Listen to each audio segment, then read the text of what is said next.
I finally recently decided on the spot that I'm going to invest here in the Dominican Republic. And today I'm headed up that way. I'll show you where I'm investing. I'll show you why I'm investing. And I'm going to display for you the absolute one big reason why I believe in the investment that I'm making, that I believe is the no-brainer reason to invest. Some of you may disagree with it. Let's go check it out. Currently, this wall that you see right here is the outside wall of a community called Cocotao, which is a golf community. Been here for ages. It's a nice spot. I'll show you over there. Over there is you can see it. That is the entry. And on the other side is Meliá Beach.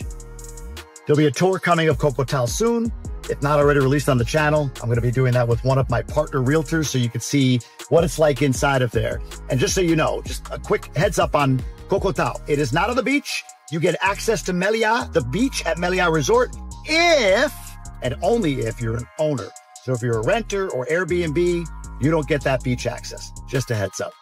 But I'm headed to Cortecito because that's where I decided was the right place for me to invest. I see Cortecito as like a cabarete of Punta Cana. It's got that beach vibe, but close to all the modern amenities that Punta Cana provides. And it's got its areas that could improve. In fact, I did a tour coming from here some time ago. Oh, hold on one second. Check this out. We got a box right in the middle of the road.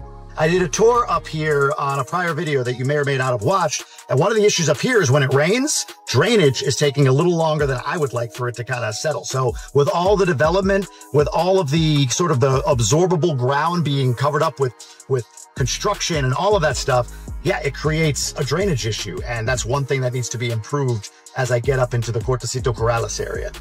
But other than that, I see it as sort of like almost where it needs to be, but still has meat on the bone, meaning this is an area that is in the path of progress, but has progressed a ton. It also is, it's hip, it's happening, it's got stuff going on. In fact, for some people, they say, oh my God, that area, the bikes like this one, you hear them firing up in the morning and the loud music at night or whatever. And it's like, yeah, that's what tourists want. They want life. They want to come to a place that's really cool. If you're a tourist that doesn't like that, there's plenty of other opportunities. But Cortecito, from what I've seen, has a lot of people that come stay because of that energy, because of what it offers, because it's kind of sandy, beachy, kind of like that vibe to it, if you will. So going over a standard Dominican speed bump, those take you about 18 minutes to cross over because they're so friggin' huge. But there's a lot happening up here. There's this development over here that's going up. My God, this was like not here, I don't think, the last time I toured, which wasn't that long ago. So that's going up fast. And again, drainage is one of the issues here. There's also an issue with, I think, panhandlers, people selling stuff. Like as you're walking up the beach, they're coming up to you with these little, like necklaces or bracelets or trying to get your kids to buy stuff. It's annoying and most people don't want to deal with it. But again, progress. I've seen this area grow in the 2 years I've been here. I'm sure many of you who have been here before can remember a time when Cortecito, including my wife, was nothing. And now look what it is. So progress. I don't believe in investing in like the most complete project. That to me is a waste because you're paying full retail market value. I believe in investing in places that still have upside. If I were buying in your neighborhood, wherever you live, I don't want the nice house. I don't even want the moderately nice house. I want the ugliest damn house in that neighborhood because I'm going to get it at a discount. I'm going to be able to force appreciation through improvement. I'll be able to make my money on the back end. That's how I look at Cortecito. Although, boy, it's hard to, we're almost there. I believe Cortecito is at a point where it's like, I don't know where the good deals are going to be anymore. There's land right here that could be developed. There's a ton being, maybe a little bit over here. We're coming into kind of like the restaurant district and everything, but Cortecito is just, I don't know, it's just popping. Now, the developer I decided to go with, I've gotten a lot of questions about, and I'll talk about that right now. Boardwalk Properties is the name of the developer. It's run by a woman named Cheryl Henderson. She is like the OG of real estate here in Punta Cana. She started with RE/MAX. She was the RE/MAX lady forever. She switched over to Keller Williams. In fact, she owns all the Keller Williams in the country. But what I love about Cheryl, I've talked to, I can't tell you how many people in the know locally. That's a thing here. Who do you know? Who are you meeting with? I'm sure there's one out there, but I haven't heard someone say, hey, yeah, she's no good. In fact, check this out. There she is right there on that sign. You'll see her all over the place on these different signs. So Cheryl is somebody that I have learned, I've gotten to meet and have decided I really believe in her. She has been through it. She's been scammed when she was first here with investments she's made, and she learned, oh, now I know what it looks like, what a scam setup looks like in a developer. She's been here through the '08 crisis. She's been here through the pandemic. She's managed through all of it. She's had land stolen from her. There's Terra Negra, place you guys got to check out. Great Mexican place. She's been scammed. She's had land stolen from her. She's been through it all. She has what I like to call scar tissue. Scar tissue. So for me, I want that in a developer. I want somebody that knows what it is to be taken advantage of. I want somebody who's been here for it all. Now, for a minute here, I'm going to take you aside here. So look, I'm in Cortecito. There's this building going up over here.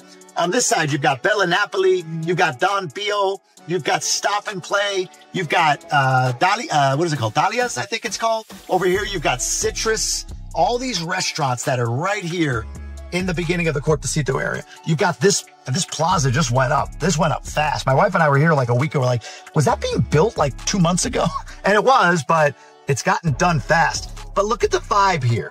To me, this feels like, I don't know, this feels like beach town. Like, you know what I saw the other day is that there is the most migration to one city in the United States right now is Myrtle Beach. And if you've ever been to Myrtle Beach, like right off the beach, which by the way, the beach is right over there, right over there. If you've ever been to Myrtle Beach and you're in that little area between the beach and kind of like the town, like on that side, it's sort of like these little shops. It feels like this. It's quaint, it's lively, it's active. I don't know. It's just a spot that I really like the energy of. And again, I've gotten so much feedback from others, people that are really great. In fact, a realtor that I work with told me about somebody that owns a penthouse here. She bought for, I think, $220,000, a 2-bedroom penthouse in Cortecito 2 years ago that is selling right now at $400,000. And you know what her cash flow is monthly? It's like $4,500 a month. She wants to invest in a bigger project, so she's cashing out. But my God, like that's Cortecito. $4,500 a month as an Airbnb host, and she hosts it by herself. So over here, you've got a pharmacy, plaza, the whole nine. There's a whole bunch going on up here. And as we get closer and closer to the development that I'm investing in, I'll show you in a future video what it looks like inside. But from the outside, I'll show you what it looks like. Over here, you've got a couple places. High Life. I wonder what that is. Pot's not a legal thing here, but who knows? You got a cigar club. Tons happening over here in the Cortecito area. But you can see here, right? There's a little bit of a drainage issue. You see that over there on the ground. It is what it is, but I think that gets cleaned up as it grows here. Here's Barbosa. This is Dominican driving right here. Go first, look second. I got to sneak through. Barbosa is a barbershop. They have a few of them in the area. There's one in Capcana. Is this guy peeing? I think that guy's peeing. I won't show him, but I think he's peeing. You got all the workers here. Oh my God, I've done videos on this. These are your workers scattering, freaking out. Or they're just trying to get home because it's the end of the day. It's 5 o'clock as I drive through here right now. You got over here, what is this? Seashore, a dentist. We found a dentist up here when our kid had a device in his mouth, what do they call it? Like a palate widener that popped out. We found a dentist up here 11 o'clock at night on a Saturday night. We were able to bring him up here to get that thing taken out by a professional dentist. So Cortecito, it's a lively place. Even 11 o'clock on a Saturday, the dentists are available to you. But that's what I like about this area. It's just popping, it's going. And here we go, we're coming up on it. So right here, this is a commercial project that Boardwalk is producing. Here's the Boardwalk sign right here in front. It's a commercial project. I believe it's going to be, I could be wrong, but a hotel. And over there is Maple Beach. You can see some of the drainage stuff here. Over there is Maple Beach. That is the first phase of the Maple projects, if you will, by Boardwalk. And, you know, it's funny. Some people are like, oh, but it looks like the color's no good. I'm like, yeah, okay. I don't like that color either. I'll be honest with you. But I'm going to show you why I think this is an important spot to keep an eye on. But right next to it here, you see those posts going up and everything. That's Maple Suites. That's where I'm investing. They're building it right now. It's the second phase. And that wall right in front of you, right there, that's the Palladium, the Grand Palladium. Why would they be investing here if this wasn't one hell of an investment? Why?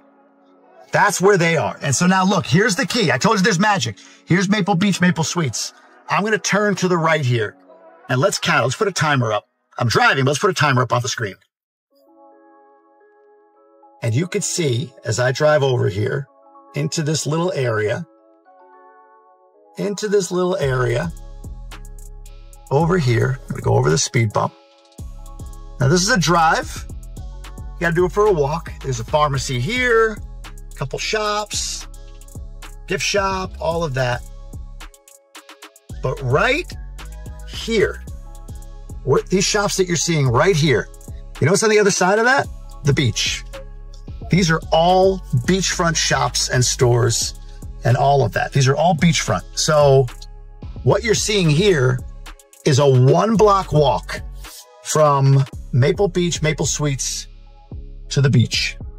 And right here, by the way, this building, you can see it has boardwalk property signs around it. It's hard to see it, but behind this van, I'll see if I can get a shot of it right here. Right there. There's Cheryl. That building she acquired. Hey, Bills fan. Go Bills. That's Captain Cook's right there. Captain Cook's restaurant. But that building that I just showed you, she acquired and is redoing it. The development company is redoing it to make it into a beach club accessible. There you can see the beach right through there, if you could see it. A beach club accessible for residents of Maple Beach and Maple Suites. There you go. All the way through there. I got to turn around and get out of here, I think. I've never driven down here before. And this, by the way, this road that I'm on, there's talk of it becoming a walking road only. So, and I think it's the right move.